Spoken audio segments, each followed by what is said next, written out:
Sir, Thiruvananthapuram Kozhikode light metro അടിസ്ഥാന സൗകര്യ വികസനത്തിൽ ഈ രണ്ട് നഗരങ്ങളിലും മുൻപന്തിയിലെത്തിക്കുന്നതിന് കാലാകാലങ്ങളിലായി വിവിധ സർക്കാരുകൾ വാഗ്ദാനം ചെയ്യുകയും എന്നാൽ ഇതുവരെ നടപ്പിലാക്കാൻ സാധിക്കാതെ വന്നതുമായ തിരുവനന്തപുരം കോഴിക്കോട് ലൈറ്റ് മെട്രോ പദ്ധതികൾ ഈ സർക്കാർ നടപ്പാക്കും.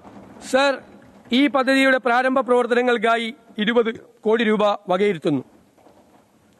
Sir, Gen Z and new gen technology ഇന്ന് ലോകത്തെ ഏറ്റവും വേഗത്തിൽ മാറ്റിമറിക്കുന്ന ശക്തികളിലൊന്നാണ് ജെൻസി. ഡിജിറ്റൽ യുഗത്തിൽ ജനിച്ചു വളർന്ന ഇവർക്ക് സാങ്കേതിക വിദ്യ ജീവിതത്തിന്റെ അവിഭാജ്യ ഘടകമാണ്.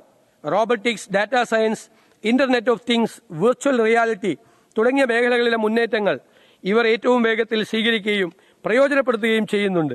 ഡിജിറ്റൽ ധാർമ്മികത, സ്വകാര്യതയുടെ സംരക്ഷണം, സൈബർ സുരക്ഷ, മാനുഷിക മൂല്യങ്ങൾ തുടങ്ങിയവയ്ക്ക് പ്രാധാന്യം നൽകിക്കൊണ്ട് സ്റ്റാർട്ടപ്പുകൾ, ഇന്നവേഷൻ ഹബ്ബുകൾ, ഗവേഷണ കേന്ദ്രങ്ങൾ, സ്മാർട്ട് വ്യവസായങ്ങൾ എന്നിവ വികസിപ്പിക്കാൻ യുവതലമുറയുടെ സൃഷ്ടിപരമായ കഴിവുകളും മികവുകളും സാങ്കേതിക മികവുകളും ഒരുമിപ്പിക്കാവുന്നതാണ്. ഈ മേഖലയുടെ വികസനത്തിനായി 50 കോടി രൂപ വകയിരുത്തുന്നു. മലയാളം നമ്മുടെ അഭിമാനവും വിജ്ഞാന പൈതൃകവുമാണ്. നിർമ്മിത ബുദ്ധിയുടെ ഈ യുഗത്തിൽ അത് പിന്തള്ളപ്പെട്ടു പോകരുത്.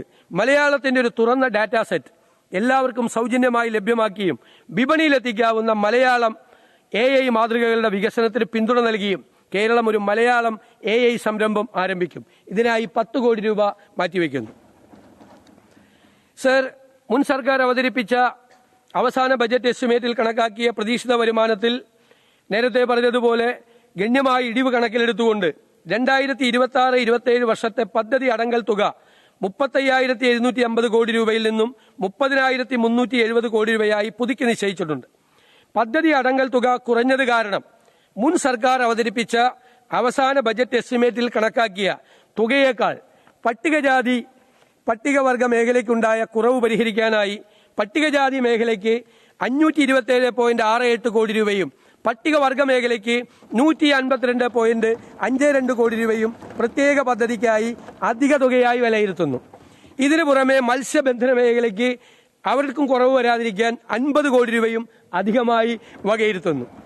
സർ, തദ്ദേശ സർക്കാരുകൾ 7ാം സംസ്ഥാന ധനകാര്യ കമ്മീഷൻ 26-27ലേക്കുള്ള പുതുക്കിയ ശുപാർശകൾ സമർപ്പിക്കുകയും ആയത് സർക്കാർ അംഗീകരിക്കുകയും ചെയ്തിട്ടുണ്ട്.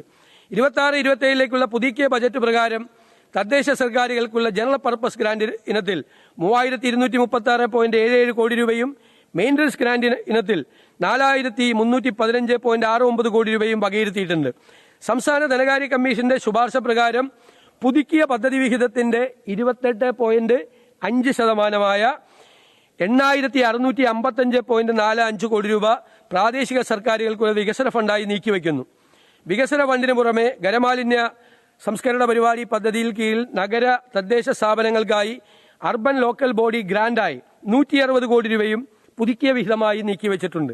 തദ്ദേശ സ്വയംഭരണ സ്ഥാപനങ്ങൾക്ക് അർഹതപ്പെട്ട വിഹിതം യഥാസമയത്ത് ലഭ്യമാക്കുന്നതിനും നടപടികൾ സ്വീകരിക്കും. സർ, ഇന്ദിരാ ഗ്യാരണ്ടിയുടെ ഭാഗമായി സ്ത്രീകൾക്ക് സൗജന്യ യാത്ര KSRTCയിൽ അനുവദിച്ചിട്ടുണ്ട്. ഇതിലേക്കുള്ള ചെലവുകൾക്കായി 600 കോടി രൂപ വകയിരുത്തുന്നു. ക്ഷേമ പദ്ധതികൾ. സർ, അംഗൻവാടി വർക്കർമാർക്കും ഹെൽപ്പർമാർക്കും പ്രതിമാസ ഓണറേറിയം 1000 രൂപയാക്കി വർദ്ധിപ്പിച്ചു. ഇതിന് 66.20 കോടി രൂപ നീക്കിവെക്കുന്നു. സർ, ആശാ വർക്കർമാരുടെ പ്രതിമാസ ഓണറേറിയം 3000 രൂപ വർദ്ധിപ്പിച്ച് 9000 രൂപയിൽ നിന്ന് 12,000 രൂപയാക്കി ഉയർത്തി. ഇതിന് 78.40 കോടി രൂപ വകയിരുത്തുന്നു. പാചക തൊഴിലാളികളുടെ വിദ്യാലയങ്ങളിലെ വേതനം 1000 രൂപ വർദ്ധിപ്പിച്ചിട്ടുണ്ട്. ഇതിനായി 13.30 കോടി രൂപ വകയിരുത്തുന്നു.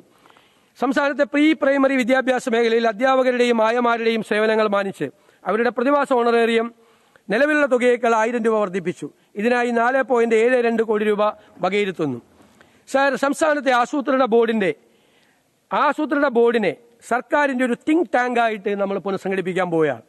മുൻഗണനാ പദ്ധതികളുടെ നടത്തിപ്പ് നിരീക്ഷിക്കുന്നതിനും ആശയങ്ങളെ പ്രായോഗിക പദ്ധതികളാക്കി മാറ്റുന്നതിനുമായി സിവിൽ സൊസൈറ്റി സംഘടനകളും സംസ്ഥാന സർക്കാരും തമ്മിലുള്ള ഒരു കണ്ണിയായി ആസൂത്രണ ബോർഡ് പ്രവർത്തിക്കും.